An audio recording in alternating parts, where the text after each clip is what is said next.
Hello viewers, আসসালামু আলাইকুম and welcome back to my channel. আশা করি আপনারা সকলে খুব ভালো আছেন। তো প্রতিদিনের মতো আজ একটি নতুন রেসিপি নিয়ে চলে এসেছি আপনাদের সাথে শেয়ার করার জন্য। আজকে বড় মাছের মাথা দিয়ে আপনাদেরকে মাসকলাই ডাল রান্না করে দেখাবো। খুবই ইজিলি, খুবই সিম্পলি মশলা দিয়ে আপনারা কীভাবে এই রেসিপিটা তৈরি করতে পারেন সেটাই আপনাদের সাথে শেয়ার করব। তো চলুন কথা না বাড়িয়ে দেখে নিই। এখানে আমি প্রায় 1.5 কাপ পরিমাণ মাসকলাইয়ের ডাল নিয়েছি। এগুলো আগে থেকেই গুঁড়া করে নেওয়া। আমার চ্যানেলে কিন্তু ভিডিও আছে, আপনারা চাইলে ওটা দেখে নিতে পারেন। তো এখন এটাকে আমি আগে থেকে ভিজিয়ে রাখবো। তো এখানে আমি ঠান্ডা পানি দিয়ে দিচ্ছি। পানি এখানে আমি ফার্স্টে 2 কাপ পরিমাণ দিলাম, দিয়ে এটাকে ভালো করে এখন ভিজিয়ে রাখবো, নেড়ে চেড়ে একসাথে মিক্স করে। এটাকে অবশ্যই ভালো করে মিক্স করতে হবে, না হলে কিন্তু এগুলো অনেক দানা পেকে থাকবে। তারপর যখন আমরা ডালটা রান্না করব তখন ভালো করে ডালগুলো সিদ্ধ হবে না। তাই অবশ্যই ভালো করে কোনো লাম্পস ছাড়া এটাকে মিক্স করে নিতে হবে। তারপর এখানে আমি একটা প্যানের মধ্যে দিয়ে দিচ্ছি প্রায় 1/4 কাপ পরিমাণ রান্নার রেগুলার সয়াবিন তেল। এর মধ্যে আমি 3টা তেজপাতা ছিঁড়ে দিয়ে দিয়েছি, 2টা দারচিনি দিয়েছি, 3টা এলাচ দিয়েছি। এখন এগুলাকে একটু ভেজে নিচ্ছি।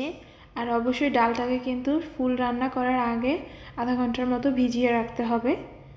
এখানে আমি পেঁয়াজ কুচি দিয়ে দিয়েছি। পেঁয়াজ কুচি পরিমাণটা আপনারা বাড়িয়ে কমিয়ে ব্যবহার করতে পারবেন। আমি এখানে 1/4 কাপ পরিমাণ ব্যবহার করেছি। এখন এগুলোকে একটু ভেজে নিচ্ছি।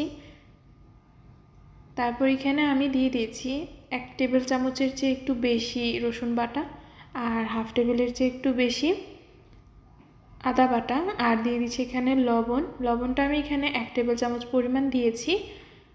সবগুলিও কিন্তু আমি এখানে টেবিল চামচ দিয়ে পরিমাণ করে দিয়েছি। কিছুটা পরিমাণ পানি দিয়ে দিয়েছি যাতে করে আদা রসুনটা ভালো করে ভুনা হয়ে যায়, এর মধ্যে যেন কোনো র ফ্লেভার না থাকে বা গন্ধ না থাকে আর কি।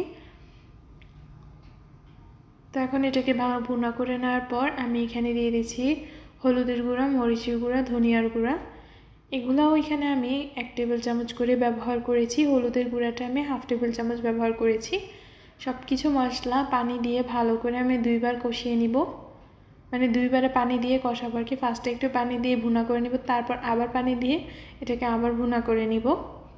তো তেলটা যখন উপরে ভেসে উঠেছে তখন এখানে আমি একটা বড় মাছের মাথা দিয়ে দিয়েছি আর একটা লেজ দিয়ে দিয়েছি। তারপর সব কিছু এখন ভালো করে মিক্স করে নিতে হবে। তো সব কিছু মিশিয়ে নিয়েছি। মিশিয়ে নেওয়ার পর আমি এটাকে ঢেকে রান্না করে নিব যতক্ষণ না মাছটা মশলার সাথে মিক্স হয়ে ভালো করে মাছের ভিতরে মশলা চলে যায়। মাছটা সিদ্ধ হয়ে গিয়েছে, মশলাগুলো কিন্তু ভিতরেও ঢুকে গিয়েছে। এখন আমি একটু নেড়ে চেড়ে দিচ্ছি।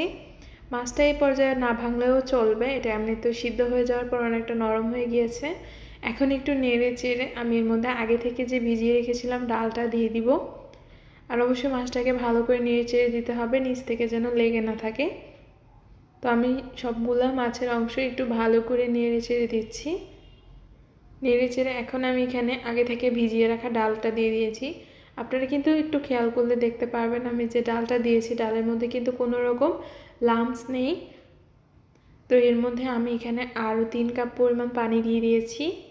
তো এই ডালটা কিন্তু যতটা রান্না করবেন তত ঘন হবে, তাই পানির পরিমাণটা একটু বাড়িয়ে দিবেন। তো এখানে আমি আরও 2 কাপ পরিমাণ পানি দিয়ে দিব। একটু নেড়ে চেড়ে নেওয়ার পর আমার কাছে মনে হয়েছে খুব বেশি ঘন এ পর্যায়ে, তো এটাকে আরও বেশিটা পাতলা করে দিলাম পানি দিয়ে, যাতে করে এটা রান্না করতে করতে আমি যেরকম কনসিস্টেন্সি চাই ওইরকম কনসিস্টেন্সিতে এসে পড়ে। তো এখানে আমি 4টা কাঁচামরিচ দিয়ে দিয়েছি এই পর্যায়ে। তারপর এটাকে নেড়ে চেড়ে রান্না করে নিব যতক্ষণ না ডালগুলো সিদ্ধ হয়ে একদম ডালটা ঘন হয়ে আসছে। অবশ্যই কিন্তু এটা নাড়াচাড়ার মধ্যে রাখতে হবে। ডালটা কিন্তু মোটামুটি রান্না হয়ে গিয়েছে প্রায় 15 থেকে 16 মিনিট পর। আমি এর মধ্যে দিয়ে দিয়েছি হাফ চা চামচ পরিমাণ জিরার গুঁড়া, দিয়ে আবার এটাকে নেড়ে চেড়ে দিচ্ছি।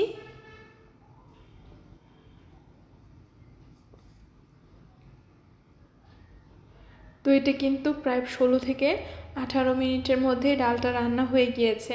আপনারা দেখতেই বুঝতে পারবেন এর কনসিস্টেন্সিটা কীরকম হয়েছে। আমি এই পর্যায়ে এটাকে নামিয়ে নিব। আর মাছের মধ্যেও কিন্তু খুব ভালো করে মশলাগুলো ঢুকেছে, আমি একটু চেক করে নিয়েছিলাম। আর মাছগুলোকে চাইলে আপনারা একটু স্প্যাচুলা দিয়ে একটু ভেঙে দিতে পারেন। আমি আস্তে আস্তেই রেখেছি, যেরকম ভেঙেছে আর কি নাড়ার মধ্যে ততটুকুই, এক্সট্রা করে আর ভাঙি নেই। তো এই তো রান্না কিন্তু হয়ে গিয়েছে, আমি এটাকে সার্ভ করে নিয়েছি। আশা করি আপনাদের কাছে আমার আজকের এই ছোট্ট রেসিপিটা অনেক ভালো লেগেছে।